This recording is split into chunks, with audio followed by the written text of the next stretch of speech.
आपको बार बार रिजेक्शन मिल रहे हैं तो आप कैसे उस चीज़ को हैंडल करिए। बहुत सारे लोगों का सवाल रहता है। आप अगर बिगनर हो तो अगर आपको जैसे कि कोई वर्क कर रहे हो, अगर आपको रिजेक्शन मिल रहा है तो हम किस तरीके से जो है उस चीज़ को हैंडल करें, उस रिजेक्शन को हम किस तरीके से हैंडल करें। तो आज की वीडियो बहुत ही इम्पोर्टेंट होने वाली है, क्योंकि आज की वीडियो में मैं आपको बताऊंगी कि आप किस तरीके से रिजेक्शन को हैंडल कर सकते हैं। अगर आप ऑनलाइन काम करते हो तो आप किस तरीके से जो है आप रिजेक्शन को हैंडल कर सकते हैं। तो मेरी वीडियो को एंड तक जरूर देखना, ताकि बहुत ही इम्पोर्टेंट होने वाली है। तो चलिए हम वीडियो को स्टार्ट करते हैं। हेलो फ्रेंड्स, मेरा नाम कोमल है, मैं दिल्ली से बिलोंग करती हूँ। मैं एक स्किल पैसा प्लेटफॉर्म पर वर्क करती हूँ। स्किल पैसा एक एडटेक ई लर्निंग प्लेटफॉर्म है जहाँ पर स्किल सिखाया जाता है। यहाँ पे आपको डिजिटल स्किल सिखाया जाएगा, जिससे आप डिजिटल स्किल सीख कर बहुत ही अच्छी खासी जो है ग्रोथ कर सकते हो।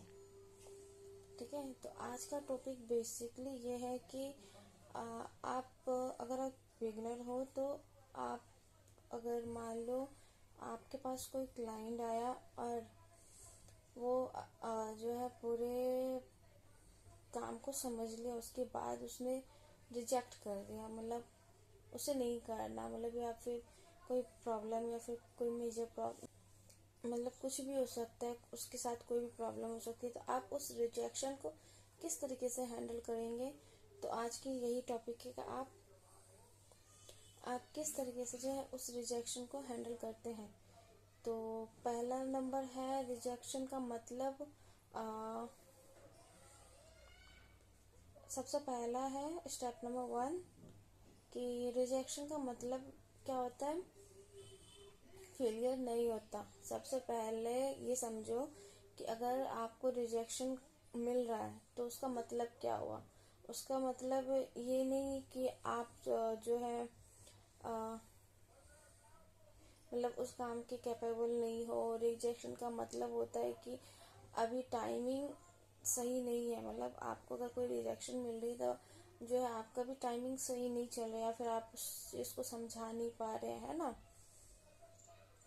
या फिर सामने वाला रेडी नहीं हो रहा, या आपको अप्रोच इम्प्रूव करना नहीं आ रहा। मतलब ये बहुत सारी चीज़ होती है, लेकिन लोगों को क्या लगता है कि भाई सामने से हमें रिजेक्शन मिल गया तो हम इस काम को छोड़ दें। नहीं, रिजेक्शन का मतलब ये नहीं होता कि हम जो है उस काम को ही छोड़ दें। ठीक है, तो हमें उस रिजेक्शन को अच्छे से हैंडल करना आना चाहिए। 2, इमोशनल कंट्रोल फॉर्मूला, यानी कि जब आपको रिजेक्शन मिले तो आप अपने इमोशन को किस तरीके से कंट्रोल करो, है ना। देखो, सबसे मेन इम्पोर्टेंट होता है कि आप अगर आपको सामने से रिजेक्शन आ रही है तो आप जो है अपने इमोशनल को कंट्रोल करो। ये नहीं कि उसके सामने ही रोने लग गए कि मैम, अगर आप मतलब सामने से रिजेक्शन आ रहा है कि मैम हमें वर्क नहीं करना, ये वगैरह वगैरह वगैरह जो भी हो, तो आप क्या करो, रोने मत लग जाओ, इमोशनल मत हो, है ना। किसी चीज पे इमोशनल नहीं होना आपको। ठीक है। स्टेप नंबर 3, गेम समझो, मतलब ऑनलाइन वर्क में सक्सेस एक नंबर गेम ही होता है। अगर 10 लोग मना करते हैं तो 11वां बंदा आपसे जरूर हो सकता है कि आपके काम को ज्वाइन कर ले। ठीक है, प्रॉब्लम ये होता है कि लोग 5 रिजेक्ट करने के बाद रुक जाते हैं। अगर आपको सामने से 5 रिजेक्शन मिल गया तो आप क्या करते हो, रुक जाते हो, काम को आगे करते ही नहीं हो। तो मेन दिक्कत तो आप में हो गई ना, कि अगर आपको रिजेक्शन मिल रहा है तो आप काम क्यों नहीं कर रहे। हम वहीं पे क्या करते हैं, बैकअप कर जाते हैं। नहीं, हमें बैकअप नहीं करना। अगर हमें मान लो 10 लोग रिजेक्ट कर रहे हैं तो एक ना एक 11वां बंदा तो हम हमारे साथ ज्वाइन करेगा ही ना। हम अपने आप में इम्प्रूवमेंट ज्यादा कर ले। ठीक है। स्टेप नंबर 4, बाद 3 सवाल पूछो अपने आप से। क्या मेरा मैसेज क्लियर था?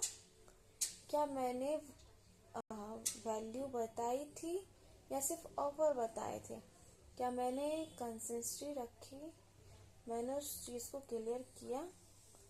ठीक है, अपने आप में इम्प्रूव करो। ठीक है, अगर कैसे इम्प्रूव करोगे, अपने आप में क्वेश्चन पूछो, जो मैंने उस बंदे को बताया क्या मेरे में कोई कमी तो नहीं रही, मतलब इस तरीके का जो मैंने अभी बताया था, क्या मैंने मैसेज क्लियर दिया या फिर मैंने उसे बताया या सिर्फ ऑफर दिया, है ना। इस तरीके का अगर आप अपने आप में क्वेश्चन, अपने आप में आपको इम्प्रूवमेंट मिलेगी, है ना। आप रिजेक्शन आया क्विट मत करो, ओके। रिजेक्शन आया अपने आप को इम्प्रूव करो, ओके। देखो, जब तक आप अपने आप को मतलब सामने से मान लो रिजेक्शन नहीं आया ना, तो आप अपने आप में इम्प्रूव ही नहीं करोगे। मान लो 10 बच्चे मतलब 10 लोग आए थे आपके पास और 10 ने ज्वाइन कर लिया, इससे क्या हुआ, आपने अच्छे से अपने आप को इम्प्रूव किया। फिर अगर आपके पास 10 लोग आए तो उन 10 लोगों ने बहुत ही अच्छे से समझा और जल्दी ज्वाइन कर लिया, तो ये तो हुआ आपने इम्प्रूव किया अपने आप में। और दूसरा क्या हुआ, आपको रिजेक्शन मिला और आपने क्विट कर दिया, आपने अपने आप को इम्प्रूव ही नहीं किया। तो हमें इम्प्रूव करना है ताकि सामने वाले को लगे कि नहीं, ये कोई प्लेटफॉर्म, जो भी प्लेटफॉर्म है वो फ्रॉड नहीं है, सामने वाले जो बंदी है जो हमें बता रही है वो फ्रॉड नहीं है, ये कोई स्कैम नहीं है। तो हमें इम्प्रूव करने, तो हमें मुझे ज्वाइन करना चाहिए, इस तरीके का उसके मन में जो है सवाल आएंगे। तो अपने आप में इम्प्रूवमेंट करो ताकि सामने वाले जो है ज्वाइन करे। क्या आपको ये वीडियो समझ में आ गई होगी, तो मेरे चैनल को, जो मेरे चैनल पे नए हैं, मेरे चैनल को सब्सक्राइब कर लेना, लाइक कर देना, शेयर कर देना, ताकि आने वाले जो भी नोटिफिकेशन है वो आपको मिल सके। हम मिलेंगे नेक्स्ट वीडियो में, तब तक के लिए बाय बाय।